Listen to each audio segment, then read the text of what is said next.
Episode of Rapid Results with Andrew Weiss. We have another wonderful guest today, Ryan England. And in case you're wondering who this Ryan guy is, as an owner and operator, Ryan's dad would regularly miss his bedtime or tell him he couldn't hang out on Saturday because he needed to go to the plant. He witnesses this very same thing happening in blue-collar businesses every day. He believes that service-based businesses are the lifeblood of the American economy, but sadly, staff shortages cripple far too many of them. Ryan founded Core Matters to support thousands of American families just like his, those who got into business for a better life, time freedom, and to be around to see their kids grow up. Welcome to Rapid Results. Ryan, please tell us, what is the biggest and best business deal you're most proud of? Oh, I've got two of them, but I'm going to just go with the one right now that comes to the top of mind. It was actually a client we were working with. They came to us and they were in the construction space and they were so far behind on their jobs that they might actually lose one of the big job, the one that put them on the map. Their team was burning out because of all the overtime. It was another couple of weeks of this and it would have just been a disaster. Well, we met and the owner sat me down and said, here's what I need. I need to hire 50 people now. And I fire 50 people. And this is a smaller company. I mean, they were like 150 when we met them. So 50 people, I mean, that's a third of their workforce. And I said, all right, well, let's follow this process that I've built and let's do it. 90 days later, they hired 51 people and they had filled every open position. All the overtime was gone. So the profits were back up because, anytime in your service business, if you have overtime that you didn't schedule for, that just comes right off the bottom line. And then a year later, by following our process, the owner went from working 75, 80 hours a week to working 30 hours a week. And he says, I feel like I'm stealing from the company because I only work 30 hours a week. Every Friday he goes fishing. Like he doesn't even think about work anymore. He's built a successful leadership team and he just transformed the whole business and the whole trajectory of their lives. The company is in position now where they could actually sell it if they wanted to. Like there's an asset that's not just them. Like it's just so many cool things. And we've got a couple other stories like that where clients have come to us and said, hey, we just need to transform this thing and get it to the point where people want to come work for us. They want to stick around and we actually can trust them to do the work so we can get out of the day to day, which is the thing that always kept my dad working those crazy hours all those years.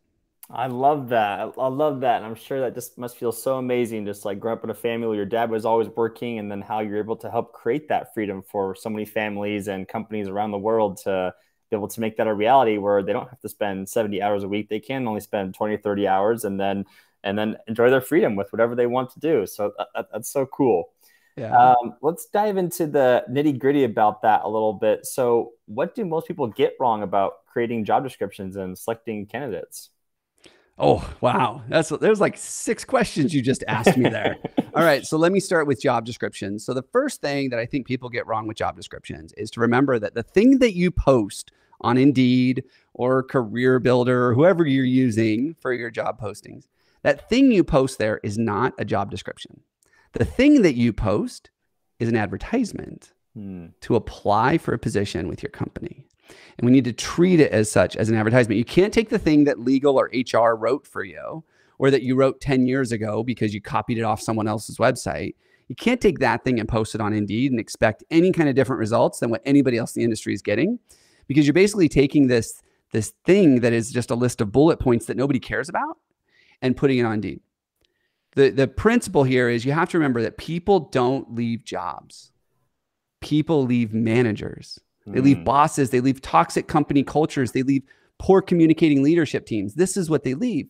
Well, if we know that's what they leave, and I've done this in rooms of hundreds of people and everybody's like, oh, they leave people. Like we know this. So when we put that thing on Indeed, that job posting, we need to consider that an ad and we need to advertise the things we know that people are looking for. Well, if they just left a boss or a toxic culture or a poor communicating leadership team, that's what should be listed in that ad. Not, oh, you're going to turn the wrench this many hours a day and you got to produce this many widgets and you've got to do this and you got to be able to use these tools. Like if you're hiring plumbers know how to be a plumber. They know what it takes. You don't have to repeat that for them again. I sum it up like this. Think about Chevy when they're getting ready to launch the brand new model, the Corvette. Do they sit around the table, the advertising team, and say, we got to put together a commercial. We're going to spend hundreds of millions of dollars promoting this thing. do we sit around and do we say, okay, here's the brand new Corvette, starts at $100,000. You got to have good credit. By the way, it gets 12 miles to the gallon, and you've got to bring it in after 250 miles because we're going to do this checkup. And at 3,000 miles, you got to rotate the tires. And it's a bulleted list of all the things you have to do to own the brand new Corvette. Do they do that, or do they take a really attractive couple, top down, driving down the Pacific Coast Highway or on the beach, enjoying life, having a great time, and say, come check out the new Corvette? Yeah, definitely. That's a great example. It's the same thing. We know that people don't buy new cars because they want, some people do, better gas mileage or easier to maintain or something like that. Most people buy a new car because they want comfort, they want lifestyle, they want bragging rights, they want all of those things. So that's what they sell in the commercial. So if we know that people are leaving jobs to find new companies to work for, new people to work for, that's what we need to be promoting in the ad. I love that. It's an example of having more fun with not just putting a job description, but a job advertisement. So you're telling me you put in the job description advertisement, like if you just left your workplace because you were tired of the toxic culture, we're the right fit for you because we're a culture built on collaboration, on teamwork, on improvement, on stuff like that. Like you actually put those kind of stuff into it? Oh yeah. Tired of being treated like a number? Did you just get passed over for that promotion you were promised for the last year? You tired of waiting for a review to find out if you're doing a good job or not? Like, let me tell you why we're different. We had one client real early on, this was years and years ago, and they had a very interesting culture. But one of the things that they really valued was swearing. Like it was part of the culture. We swear all the time. They even had conversations with some clients where they were cursing at each other. That was just normal. It was weird. And I'll never forget, I was sitting in the interview and all of a sudden the owner starts dropping F-bombs just out of the blue, like random. I'm like, dude, are you okay? Like, is there a medical condition? And he's like, and at the end he goes, no, here's the deal. We swear a lot here. And I need to know that they're comfortable with that. So if they get all squirmy and uncomfortable during the interview, then that tells me they're probably not a good fit. And I said, I get it. I'm cool with that. But here's what I want to do. I want to rewrite your job ad and I want to put some F-bombs in your job ad. Yeah. And he's like, what? We can't do that. That's not okay. And I was like, so it's okay to mislead people because that's what you're doing. Yeah. Like you're telling them you're all warm and fuzzy and then you drop F-bombs because that's who you really are. Let's just put out who you really are. And he wouldn't let me put F-bombs in the ads, but we did put a couple of curse words because he's like, yeah, okay, I can see how we can get towards that. And that was the whole idea. That's so interesting. Like a company that prides itself on swearing, and then, but I guess, yeah, it goes back to birds of a feather flock together. So people are like, well, I love swearing. I grew up in it, so I'm okay with it. So this is a perfect fit for me. We had another client early on, the leadership team. There were 5 guys. They all went to high school together. They all went to college together. They all owned the company together. Well, it's like a fraternity. And it was super passive aggressive. It just was super passive aggressive. And I called them out on it one time and they're like, well, yeah, but we don't have to tell people that. I'm like, let me rewrite your job ad. And I rewrote job ad for the sales department because they were just dealing with massive turnover. And I remember the sales leader, I sent him the ad and I go, here's what I would write to promote sales positions for you. And he reads it and he goes, I want to work here. This is so cool. What company is this? I said, this is you guys. But because he was what I was writing about, he connected with it. And so for him, he's like, I want to work here. I'm like, you do work there. I just described it differently than you do. And so they started running with that ad. Turnover went way down. Sales production went way up because they started hiring people that thrived in a passive aggressive environment. It doesn't mean that passive aggressive is bad. It's different. But there are some people that are going to thrive in a passive aggressive environment. They just do. So let's just call it out. This passive aggressive thing is always funny to me because like I'm very like direct, like don't you dare be passive aggressive, and I was in a fraternity and I can't imagine there being like a fraternity known for its passive aggressiveness, and so I'm just trying to think of like some examples of passive aggressiveness in this workplace, like like someone being like, "Oh, I noticed that you didn't do this the other day, you jackass," or something like that. Like, Well, what was some are of you the feeling things? okay, Andrew? Like, are you sick? Because your numbers have been way down. Like, Okay. that's the garbage that would happen. Okay, I see. Yeah, that And makes sense. so it just, yeah, it was different. But you know what? They started thriving after that, because a lot of this is, and this is usually step one I tell people, is before you go out there and you post an ad or you start thinking about who you want to attract, figure out who you are first. Mm-hmm. Figure out who you are first and get really clear on that. I remember Darren Hardy was telling a story where he was finally at a point in his life, he was successful and everything else, but he wanted to get married. And so he wrote down a list of all the traits that he wanted in a woman. And he looked at that and he goes, the woman I want is going to want nothing to do with me. And so he had to get really clear on who he was, maybe develop some of the things that he knew the woman he was looking for would want. And then it became much easier to attract the woman he wanted. Same thing happens in business. When you get really clear on what you have to offer, and then you get really clear on who it is you want to attract, and you find that there might be some disconnects, go fix those things. And then you'll also have a much easier time connecting with people and attracting them to you.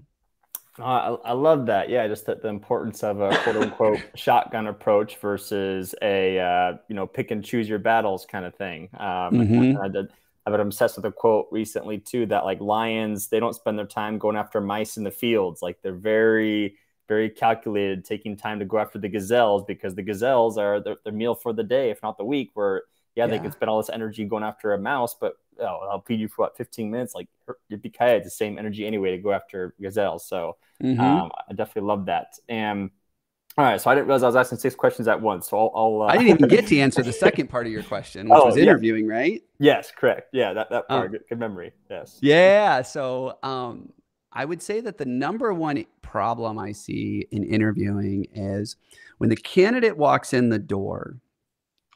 As the employer, we put on our Sunday best.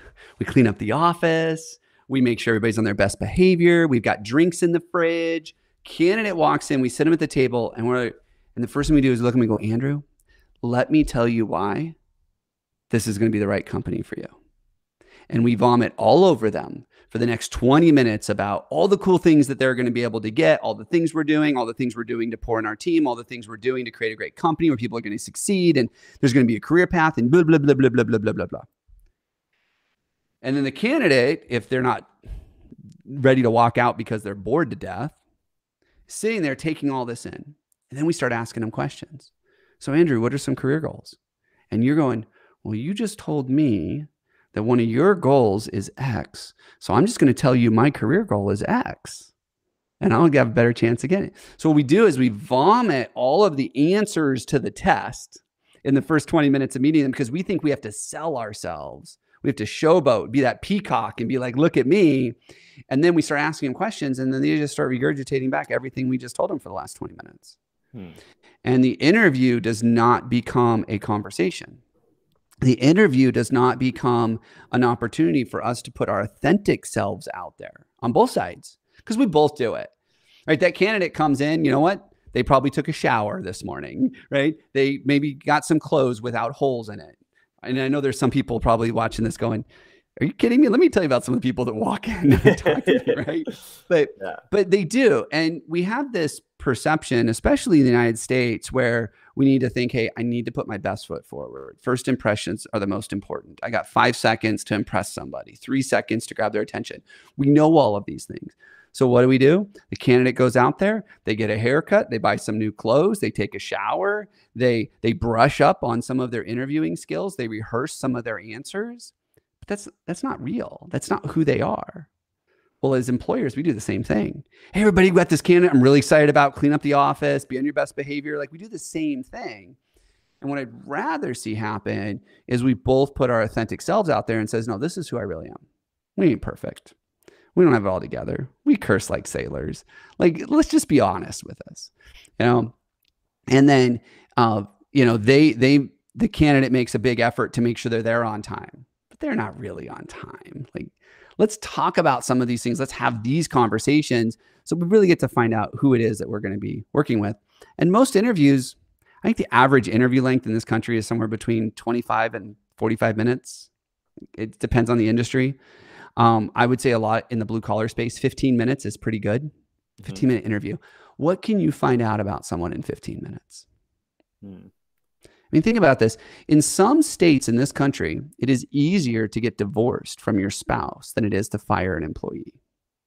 Whoa. Would we ever spend 15 minutes with somebody before we married them? Some people do, but unlikely. How does that work out, right? That never works. Yeah. And so what ends up happening is we spend the 15 minutes, they say all the things that we wanted to hear, they tell us they can do the work, and then we hire them. And then 6 weeks later, we're thinking, this isn't who I thought they were. And it's like, well, who did you think they were? You knew them for 15 minutes. Yeah. Anybody can fake it for 15 minutes. So spend more time with them, get to know them, have the difficult conversations up front. Like if you're going to fight with a candidate, if you're going to disagree about something, do it before they're an employee. It's way easier to say, I'm not hiring you than it is to say you're fired. So I think that's what the biggest mistake that they make in the interview process is they spend too much time selling themselves and not enough time saying, how do we make sure we have an authentic conversation so we both get to really know each other? There's a lot of thoughts come to my mind about all of that, because one of my first things I'm thinking about, okay, like I think you use the dating analogy of you don't meet someone for 15 minutes before you want to marry them usually.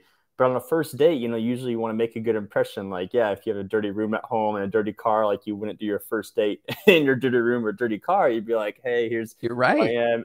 But of course, like as time goes on, you show them more and more of your life and more of your weaknesses and flaws or whatever. But if you start off by saying, hey, I'm a broke person living in my car, but we should totally see if things work. People are like, no, I'm not going to give you a chance. Yeah, but what if it was, hey, I'm showing up here, I'm a little uncomfortable. I normally don't dress like this, but I know that first impressions matter. So I wanted to put together a good first impression because I really like you. And I've got some goals in my life. I'm ambitious about some things. Things are a little bit challenging right now. I've been living out of my car. I want to take things slow, but here's my plans for my life. Now, all of a sudden, she's probably sitting there going, okay, like he's thinking about more than just tomorrow. Yeah. Or is he going to go on a bender tonight? Like she's thinking, wow, this guy actually has plans, has some ambition, down on his luck right now. Yeah, we're going to take things slow. We'll see how it goes. But that conversation is a way different conversation than racking up your credit card and taking her out to the best steakhouse and taking her out for a night on the town and then sitting here stressing over the next 6 months paying off that date night. Yeah. And the whole time she thinks that's who you are until she finds out that, she moves in with you and you're in debt up to your ears and you're hoping she'll help you bail you out, Yeah. So, but also there's also the saying, I forget who wrote the book, like Pitch Anything. But he says, if you look hungry, you'll starve. And so if you're a candidate going for a job, you're like, hey, listen, I'm going to work hard, I promise, but I really need this job. I really you can pay some bills finally. Like, please hire me. Like, so what do you say in that situation? Well, I do think that there is a point where people get down on their luck. That's the reality. Like sometimes bad stuff happens to good people. And I think that if you play the victim in that situation, it's not going to work out for you. But if you take ownership for that, hey, I was at my last job and my boss and I didn't see eye to eye. I made some decisions that he didn't agree with. He ended up firing me. It's been a challenge because the job market's tough. Been down on my luck. I would love to come work here, contribute to you. Let me show you what my work ethic looks like. Let me talk to you about the opportunities that I can create by coming to work for you. That's a different conversation than woe is me. Yeah. I'm the victim. It all happened to me. It's just a different conversation. I mean, think about this. One of the things that we teach our employer clients to do is when they post an ad on Indeed, inevitably they're going to get 100 applications. Happens. When they use our ads, they're going to get way more applications than they've ever gotten before. Well, the employer is already short-staffed. They're already working overtime. They're already pulled in 100 different directions. A lot of our clients don't have a dedicated HR person, so it's the owner or the office manager, service manager is often doing it. They've got a full-time job on top of recruiting. So what inevitably ends up happening is these people apply, and then in 10 days, someone's like, oh, I really got to fill that position. I'm going to carve out an hour. I'm going to call these people. And they call them all, and nobody answers the phone. Nobody wants to interview. Well, why? Because if I'm down on my luck and I need a job, 10 days from now, I was applying. I already got a job somewhere else. Don't call me 10 days later. Yeah. So what we do is we teach them how to set up a process so that when the application comes in, what it says is, hey, clearly we're short-staffed. That's why we're hiring. Like, just put it out there. That's why we're hiring. We're growing. We have opportunities to serve new clients that we're not able to serve. That's why we're hiring. But that means we're also pulled in a bunch of different directions. And things come up, and it makes it really difficult for us to carve out time to sit down and call every single applicant that comes in. So here's what I want you to do. Here's my cell phone number. Text me the time that you want me to call you back so we can do a quick phone interview. Okay. So what you've done now is you've taken those 100 applicants and you found the 15 or 20 that are actually ambitious and going to do something. Yeah. Because those are the ones that are going to text you. And now you've got a live applicant, like you've got one on the hook. No one sits there and says, oh, I'll get to it later. Well, and that's a whole different story. But most people don't sit there and say, I'll get to it later. They're like, I got one on the hook. I'm going to start reeling it in. I'm hungry. Same thing's going to happen when you get that text message. You'll look at that and go, I got a live one. Yeah, what I'm doing is not that important. I'm going to call him right now. And all we're doing is we're telling the applicant, hey, we're busy. We're short-staffed. We know it. We're being authentic, but that's why we're looking to hire someone like you. And you're ambitious enough to raise your hand and say, hey, come talk to me. And it starts creating a better relationship right at the beginning, because they're showing their true colors. They're taking initiative. You're showing your true colors. Hey, we're busy. We're pulling 100 different directions. Like, that's what you're going to be walking into. You're both being authentic, but you're not out there showboating. Neither one of you have to go out there and showboat in that situation. No, that makes a lot of sense. So it kind of leads me to my next question. So yeah, you figured out how to do a great advertisement for getting people to apply to jobs. You have a bunch of great candidates coming your way. What are some good questions you help separate the cream of the crop from the cream of the crop? Like, you have 2, 3, 4 really good candidates. You can only hire one of them. And you've already tested them. They're all capable. They can all do the work. How would you help separate truly the best one out of the 4, 5, 10 of them? Yeah. So I think there's two things. Number one, most of the people we talk to don't have 3 or 4 awesome ones to choose from. Like, that would be amazing. Yeah. But there's 4 stages to the process. And at each stage, we're looking for something different. And this helps us eliminate people, so we're not spending too much time on somebody.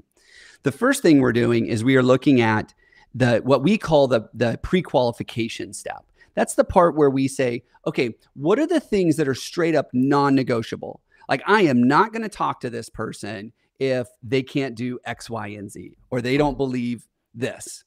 And so that's usually a phone screen. That's usually how that shows up. Sometimes people do it via email or text, but a lot of times it's just a phone screen. I'll tell you, a lot of the times positions that we're hiring for might be field positions. So they got to be able to have a valid driver's license and be able to drive. And if they can't hire them. Well, that's non-negotiable. If you're hiring for positions that's bilingual, and it has to be bilingual, and they're not bilingual, that's non-negotiable, right? So those are some of the things you look at in the pre-qualification stage. Real quick, phone screen, those 15 or so people that texted you and said, I'd love to talk to you. That's what you do there. The next step is culture fit. And that's, will they fit in our culture? Are we the team that they're looking for? Are we the boss that they've been looking for? So we really dig into culture fit. And so when we look at culture fit, what we want to do is we want to understand, what values do they have? Behaviors do they have that align with ours? And what's that synergy going to look like? So one of our clients, they have a core value of share the foxhole, right? Which is all about, you're in this together. Like, you've got to make sure that you're willing to sacrifice for somebody else because you're in this same thing together. Like, we're all in the same boat together. And so we might have a conversation about, tell me about a time when you made a sacrifice for another team member.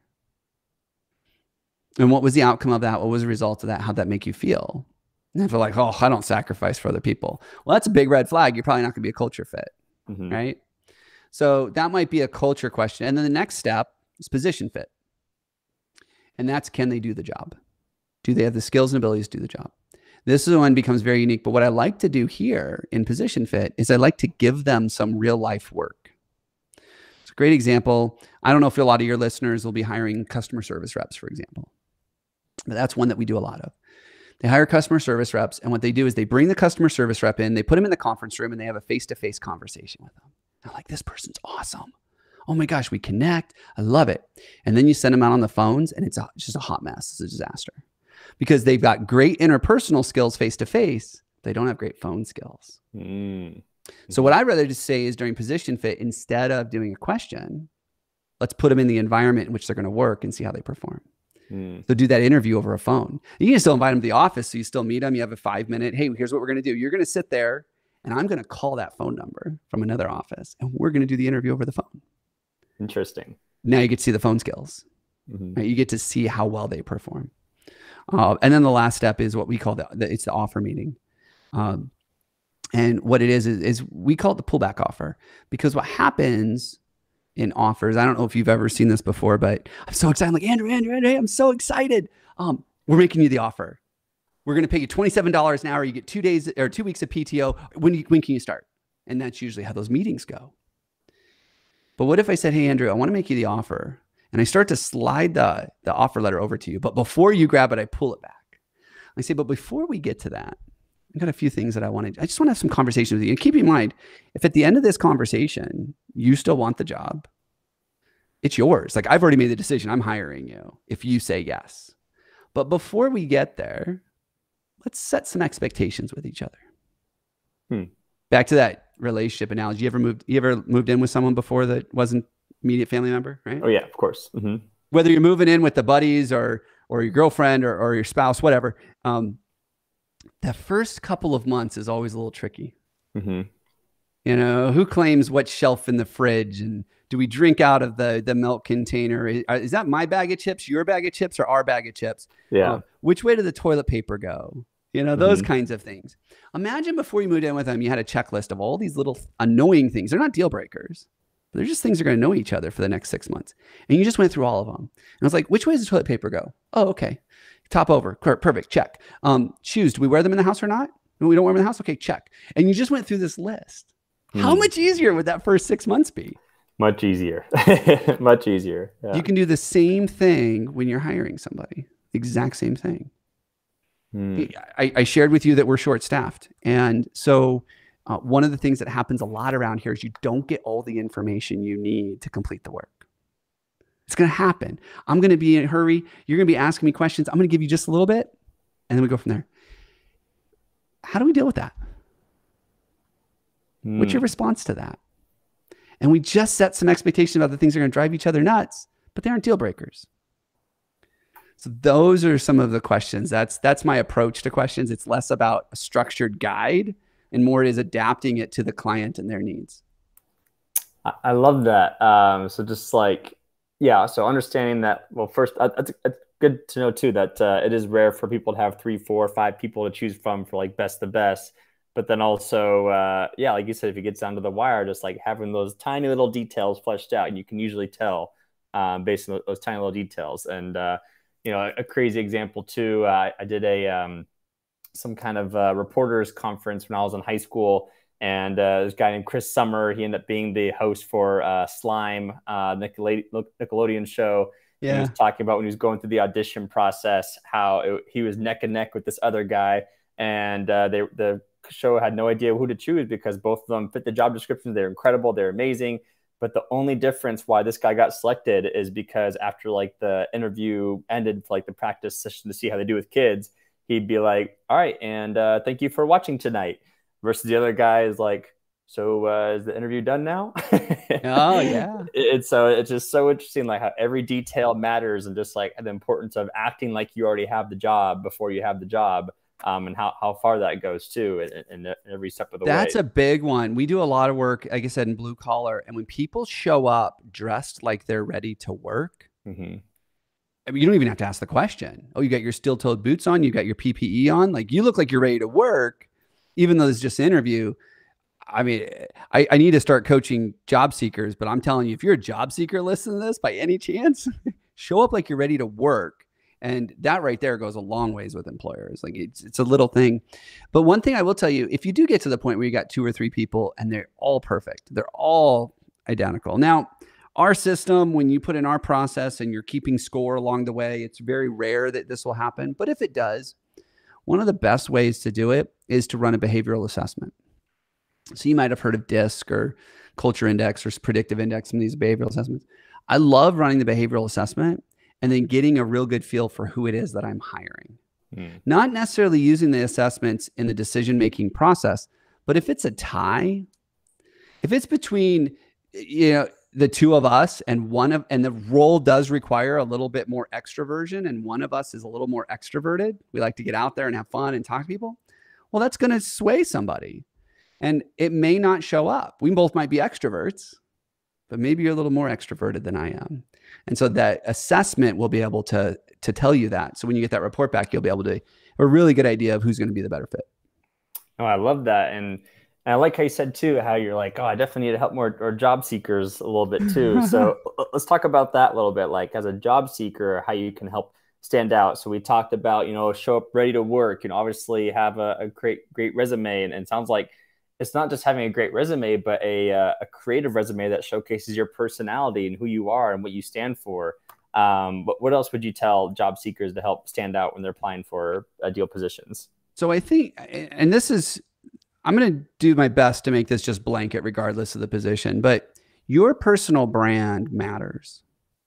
So if on the weekends you go do cake stands and smoke some weed and you post it all over social media, guess what? 90+% of employers are searching you out on social media. So unless everything is completely private, they're going to see that. Your personal brand matters. So when you're in the point where you're starting to look for a job and you're serious about it, not everybody's serious, but if you're serious about it, take a step back and say, if I was hiring me, what would I see that I don't like online? And go clean it up. And maybe it just means maybe you don't want to delete your Facebook page or your Instagram page. Maybe you just set it private. That's all you got to do. Now, the employer may ask, hey, I noticed that your page is private. That's kind of curious. Just know there are rules around whether or not they're allowed. Certain states, there are rules. But anyways, think of your personal brand. Another thing, an easy tip. So let's say you're still employed and you've got a job and you're working the 7 to 4 shift or whatever. And you've been applying for jobs in the night. Well, guess what?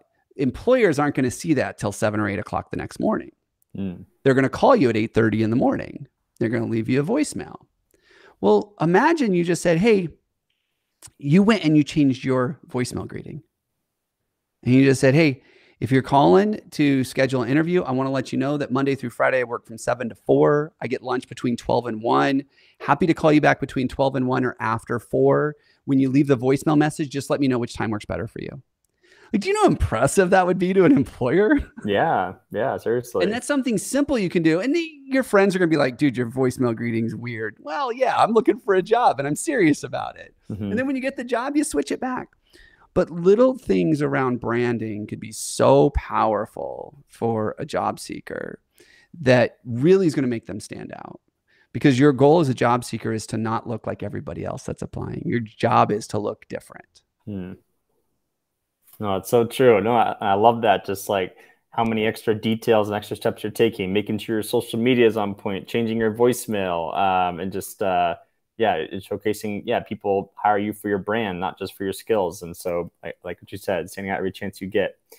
I'm curious to what kind of tools, and we'll do both sides of the coin too, but obviously, besides using your tools, the Core Matters system and processes, and besides Indeed, as an employer, what are the kind of tools you recommend people use to? And I think you mentioned too, using the DISC behavior assessments or things like that. Yeah. What other tools and resources do you recommend employers use when they're hiring candidates? Yeah. So the most critical tool that everybody should use, I don't care if you're the one-man shop or you've got 100 employees or 1,000 employees. The one tool that everybody should use if you're hiring is an applicant tracking system. Applicant tracking system is the way to go. There are hundreds, if not thousands of them out there. So don't ask me the best one. But what I will tell you is we have a few that we really like, and it really just depends on your needs. So I'll put this out there. If anybody just wants to shoot me an email through my contact page and say, hey, here's what I'm thinking, what applicant tracking system, I'm happy to direct them. Because it is a really critical tool in the recruiting process. The cool thing about it is it's like a CRM. So not only does it set up your pipeline and send you reminders and automatically send emails and text messages and all that, But when you take that job ad that I was talking about and you post it into your ATS, your applicant tracking system, it sends it to all the job boards for free. Mm-hmm. So you get on Indeed, you get on ZipRecruiter, you get on Monster, Career Builder, you get on all of them for free. Wow. And so when everybody applies now, instead of you managing an inbox or different websites, all the applications come to your ATS. They're all in one place. Do you have a top 3 ATS that's your favorite, or top 3 you recommend? One that I really like is Applicant Pro. I really like Applicant Pro. We put a lot of our clients on it. In fact, and I'm just going to share this with the listeners as well. If you want Applicant Pro, if you go through us, because we are an affiliate with Applicant Pro, when they set up your instance, they dump all of our templates in there for you too. Nice. Okay. So it's kind of an incentive to reach out to me and say, hey, hook me up with Applicant Pro. Like, let me know who your contact is. And we really like them. Here's what I say about Applicant Pro. They are the best all around, pretty much will fit any company ATS that I found. They're one of those though that, are there people that do things better than them? Yes. So if you need hardcore text messaging, there are other systems that are out there. If you have recruiting teams, like big teams, and you need to be able to share access and permissions, there are other systems out there that do that better. If you need integrations with your HRIS and payroll and all that, there are other systems. Although Applicant Pro does have some of those. So like that's why I said the right system for you is really dependent. But here's what I'll say. When somebody says, what's the best one? The best one is the one that your team uses. Yeah. Mm-hmm. So when you ask me about ATSs or behavioral assessments or any of that stuff, what's the one your team uses? That's the best one out there.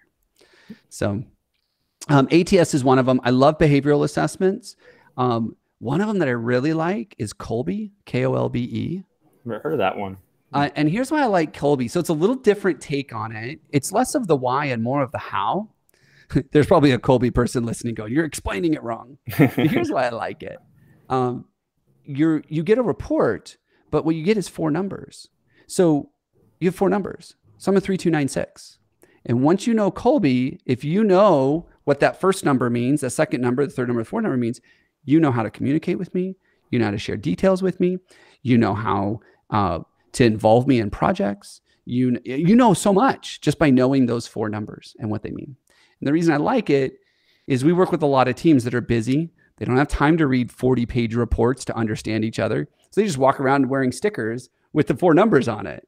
And all of a sudden, you know how to engage and interact with your team. That's why I really like Kolbe. And it's pretty inexpensive as well. I love it. And then on the flip side of the coin, what about for job seekers? What tools, resources do you recommend for them?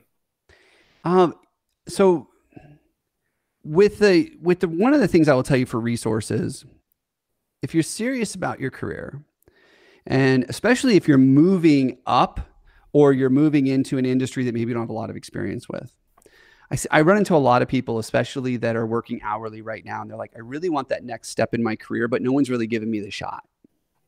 And so maybe they start applying for things that they aren't quite yet qualified for. This is going to be tough to hear, but when you're a job seeker, pick the role that you want to get. So let's say that you decided that you wanted to be a financial analyst. Let's say that's what you wanted.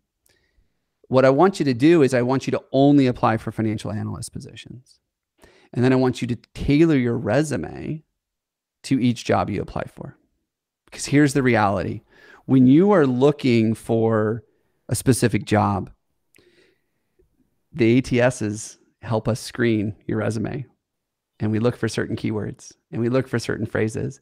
And if we don't have those, then what ends up happening is we end up ignoring you and saying, well, they didn't have what I was looking for anyways. And we move on. And if you can write a resume directly for that specific job, you'll be a leg up. In fact, it's kind of funny because I was doing this to make a point with employers on why resumes aren't really good anymore. Don't put a lot of weight in resumes. But I went to ChatGPT. There's a video on LinkedIn, you can find it, where I went to ChatGPT and I said, I want a resume that will guarantee I get this job. And I sent it the link to the job, and ChatGPT rated a resume with metrics, measurements, everything. and all the keywords that were needed for that job. Now, I didn't apply for it, but the point Wow, was that's so cool. ChatGPT is a useful tool if you're a job seeker. Oh, that's a great example. So say that again. So you found a job description link, put it into ChatGPT, and says create the best resume based on this job description. I think it was something along the lines, like I said, you can go watch the video, but it was something along the lines of, here's the link to a job that I want to apply for. Pretend that you have 5 years experience doing this job. Write me a resume that will guarantee I get this job based on the keywords in the job description. Something like that. And I hit go. And this resume, I was like, this is a good resume. But my point was, I was telling employers, this is why you can't trust resumes. So don't make your decisions based off resumes, because job seekers can cheat the system.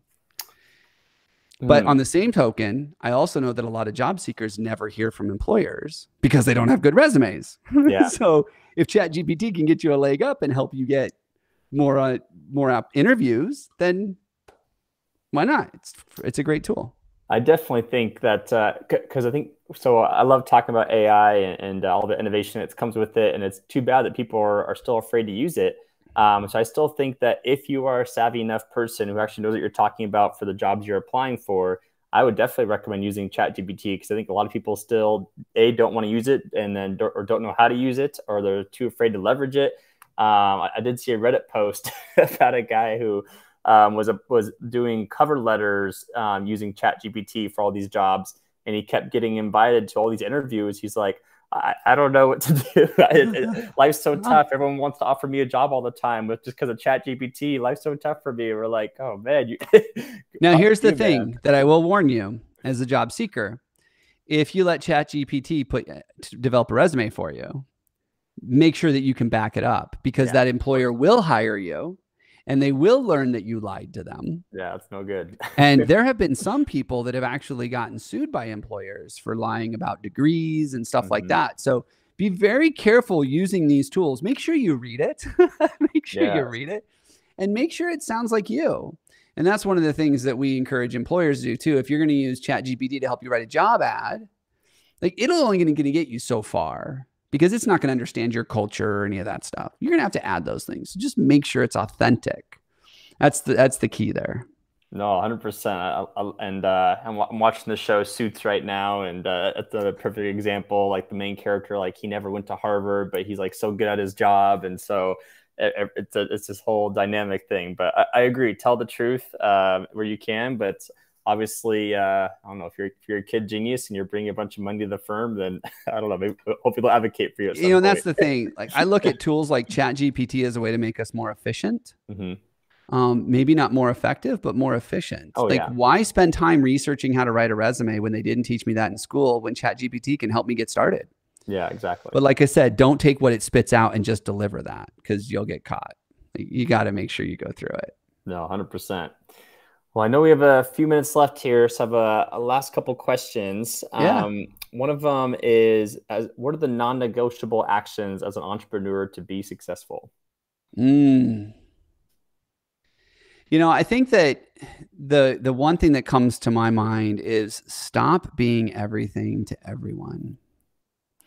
It's really hard to develop a process and create systems and train your team when you do a little bit of everything. And I see a lot of entrepreneurs do this. I made the mistake. I still make that mistake today. I still want to do too much, right? Like, here I am talking about job seekers. I'm like, we don't even have products for them. But that might be a good idea, right? Like, really make sure you take control of your shiny object syndrome and stop being everything to everyone. I think that's one of the things, is really focus. Someone asked me last month, they said, if you could go back 10 years and convince yourself something that you know today, what would it be? And I would say it'd be niche early and niche deep. Because the more you niche, not only can you create more market share, like, just you stand out more, but also it makes it so much easier to develop a team, develop your systems, create a process, remain profitable the deeper you niche. Oh, I love that. And then the next question is, let's see here. I have a few questions I'm looking at right now, but I actually want you to talk about the freebie that you want to offer the audience listening in today. I saw if they go to corematters.com/rapid results, tell us what you get with that.